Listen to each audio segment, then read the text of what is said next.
Sesuai judul, jadi kurang lebih udah sebulanan ini Infinix Note 30 Pro ini ada bersama gua. Sebenarnya banyak hal menarik yang udah gua temuin di HP ini, dan ada juga hal yang bikin gua greget di HP ini. Kalau kita lihat dari price to performa yang didapat sih udah lebih dari cukup sih. Tapi ternyata menurut gua nggak yang sewah gitu. Ya udah, di video gua kali ini gua mau sedikit ceritain keluh kesah gua selama sebulanan ini pakai si Infinix Note 30 Pro ini.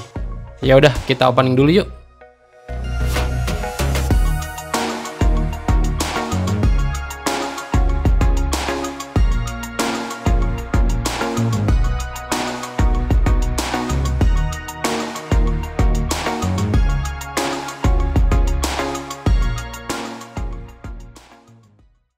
Sebelumnya gue mau kasih info dulu, untuk unit yang gue punya ini udah pernah update software sekali ya pada saat awal gue unboxing. Mungkin perbaikan bug kecil-kecilan kali ya, sama update security patch. Langsung aja yang menurut gue hal yang paling greget itu ada di otomatis brightness-nya sih. Yang menurut gue masih agak sedikit ngaco. Pas kondisi gelap, settingannya bisa berubah jadi terang banget. Terus ada kondisi jadi gelap banget, kayak belum bisa menyesuaikan gitu. Belum lagi ketika kita buka aplikasi kamera bawaannya, udah pasti brightness-nya tuh langsung terang banget. Jadi kayak bisa buat center di malam-malam. Mungkin ada settingannya kali ya, tapi gue belum nemu sih. Buat kalian yang lebih ngerti, bisa komen ya. Tapi semoga aja mungkin nanti dengan update software selanjutnya bisa teratasi sih. Hal yang paling mendasar dari HP ini adalah desainnya nih. Warna yang gue punya ini kebetulan ngejreng banget, warna gold, tapi bisa berubah warna sesuai kondisi ngelihatnya. Jujur bobot dari HP ini tuh lumayan berat di tangan gue. Beda sama HP-HP lainnya gitu. Dan buat feel genggamannya itu berasa kaku, agak kurang terbiasa sih gue. Karena desain yang dibawa si Infinix Note 30 Pro ini ya serba kotak. Begitupun dengan casingnya yang dikasih dalam paket pembeliannya. Bentuknya itu hard case kotak juga. Jadi kalian harus membiasakan diri aja sih, kalau kalian biasa pakai HP yang bertipe curve bagian belakangnya. Belum lagi bagian bawah kameranya yang agak kelihatan lebay sih, gede lebar gitu. Dan penempatan setiap lensanya itu agak sedikit jauh jaraknya dari satu lensa ke lensa lainnya. Kalau menurut gua agak terlalu mencolok banget sih. Atau mungkin Infinix mau kasih ciri khas kali, kalau orang ngeliat udah tahu HP itu apa. Makanya dibuat beda sama kebanyakan HP jenis lainnya. Tapi beda halnya dengan bagian layarnya nih. Untuk keempat sisi bezel sih udah simetris. Kita nggak disajikan lagi dagu tebel kayak HP 2 atau 3 jutaan lainnya. Feel ngelihatnya itu jadi berasa kayak HP flagship gitu. Layarnya juga udah berpanel AMOLED dan punya refresh rate sampai 120 Hz.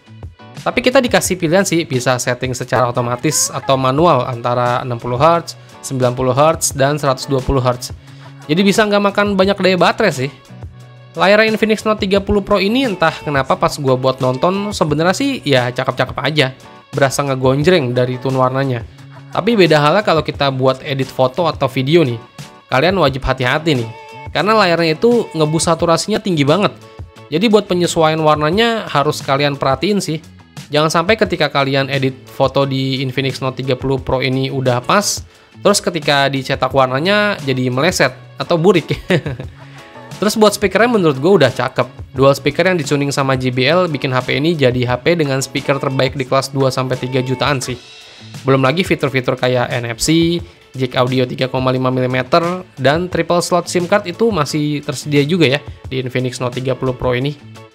Terus UI-nya sendiri sekarang udah di XOS 13 berbasis Android 13 nih. Dan percayalah, XOS 13 kali ini menurut gue lebih friendly aja gitu daripada XOS generasi sebelumnya. Ya menurut gue lebih better XOS 13 ini sih ketimbang MIUI. Terus kita bahas soal performa gamingnya nih. Secara angka untuk spesifikasi dari Infinix Note 30 Pro ini, dia pakai chipsetnya MediaTek Helio G99 dan punya RAM 8GB, internal memorinya 256GB. Internal memorinya ini udah bertipe UFS 2.2 ya, jadi pengoperasian HP ini udah bisa satset-satset deh. Ada beberapa pengujian yang udah gua uji di Infinix Note 30 Pro ini. Sebenarnya video tes gamingnya juga udah tayang di channel gua. Di situ udah gue jelasin selengkap-lengkapnya tentang main game di Infinix Note 30 Pro ini. Kalian bisa cari aja deh di channel gua. Gyroscope di Infinix Note 30 Pro ini juga udah ada ya secara hardware. Jadi buat kalian yang biasa main game pakai gyroscope itu udah nyaman. Jadi untuk main game di HP ini tuh cenderung ke santai-santai aja sih. Gua nggak nemuin panas yang berlebihan di HP ini pada saat gua main game. Belum lagi baterainya ini tergolong yang lumayan irit daya.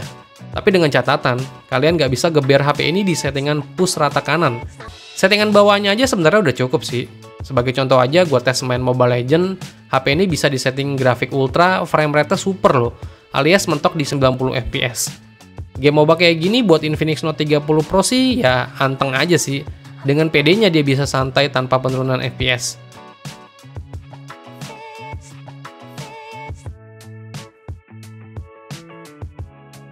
Terus main CODM juga di settingan bawaannya bisa kasih kita 30-40 fps. Mainnya nyaman, nggak ada rasa nge-lag sekalipun.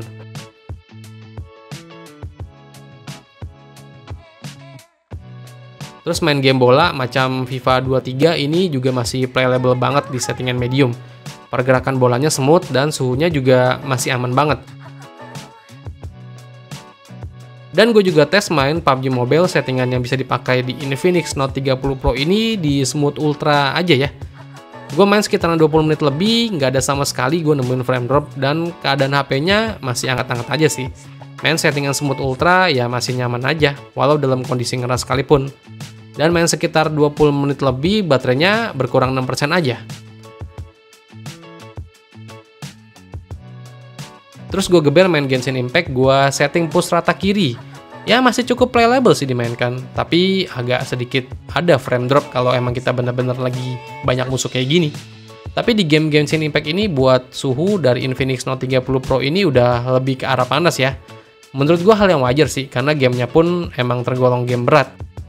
Jadi kesimpulannya buat performa game, asal kalian gak neko-neko soal settingan grafik dan nurut aja di grafik bawahnya, HP ini ya masih aman banget buat dimainin. Dan baterainya juga nggak boros-boros amat sih. Ngecasnya juga udah cepet, dayanya udah di 68 watt. Dan gak cuma itu nih, Infinix Note 30 Pro juga udah support wireless charging sampai 15 watt.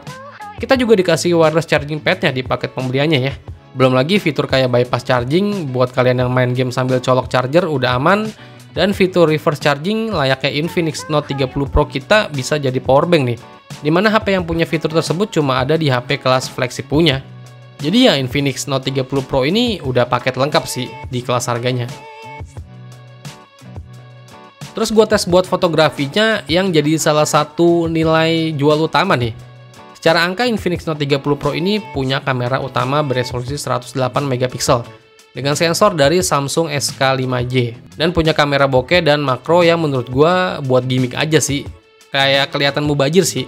Anehnya kenapa nggak dikasih kamera ultra wide aja gitu, biar lumayan kepake. Terus kamera depannya punya resolusi di 32 megapiksel ya, yang udah punya fitur LED di bagian depannya. Menurut gua hasil foto di Infinix Note 30 Pro ini kelihatan oversaturated banget. Di foto tanaman ini tuh warna aslinya tuh nggak sehijau ini. Gila sih, ini terlalu over banget buat saturasinya. Tapi buat sebagian orang ada juga sih yang suka dengan hasil foto yang ngebus saturasi kayak gini. Karena kalau buat diupload ke sosmed sih masih berasa ngejreng gitu. Tapi giliran kita ke foto ke arah landscape, buat hasilnya itu agak mendingan. Yang nggak terlalu over saturasinya, walaupun masih sedikit beda sama keadaan aslinya. Hasilnya menurut gue oke-oke aja sih. Highlight-nya udah cukup rapi, tapi shadow-nya masih agak sedikit over. Jadi berasa kayak berkabut gitu. Tapi beda halnya ketika kita foto objek nih, hasilnya itu perfect, sesuai. Ketajamannya oke, dynamic range-nya juga udah cukup, dan warnanya juga terlihat natural.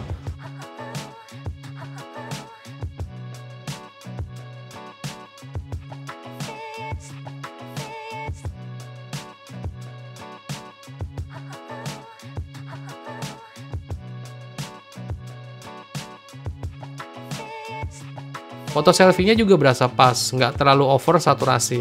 Jadi berasa natural, tapi masih dalam bentuk AI ya.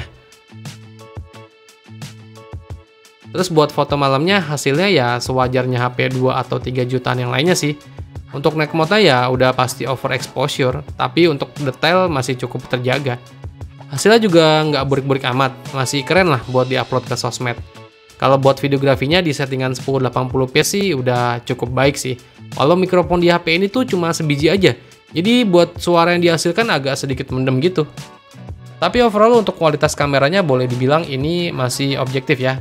Buat sebagian orang suka dengan hasil yang oversaturated kayak gini, karena lebih ngejreng buat tampil di sosmed. Tapi buat sebagian orang juga agak lebay sih dengan oversaturatednya. Tapi buat kualitasnya sih udah cukup baik. Dan ini perekaman video untuk kamera depannya 32 megapiksel, 1080p 30 fps, mode stabilisasinya on. Tuh. Jadi ini mode stabilisasinya on. Kalian lihat untuk ngevlog kayak gimana? Jaraknya setangan gua aja sih. Tuh. Kakak? Hah? Coba Kak, lihat Kak. Apa? Tuh. Kalau lihat langsung di sini sih cakep sih kualitas gambarnya. Oke. Sebenarnya dari keseluruhan keluh kesah gue di atas, menurut gue Infinix Note 30 Pro ini masih yang paling bener sih kalau kalian lagi incer HP 2-3 jutaan. Karena belum ada brand HP sampai saat ini video dirilis yang punya fitur dan power se-ekstrim Infinix Note 30 Pro ini di kelas harganya. Harganya sendiri di 3 jutaan kecil aja ya, dan saat video ini rilis sih pasti masih goib nih. Kalaupun ada, harganya pasti naik 200-300 ribuan. Ya biasa sih tengkulak. Jadi kalau dari gue sih gas aja deh kalau kalian lagi mau upgrade HP kentang kalian. Ya udah, mungkin segini dulu aja yang bisa gue sharing sebulan bersama Infinix Note 30 Pro ini. Semoga bermanfaat buat kalian semua dan sampai ketemu lagi di video gue berikutnya. Vengga pamit. Bye bye.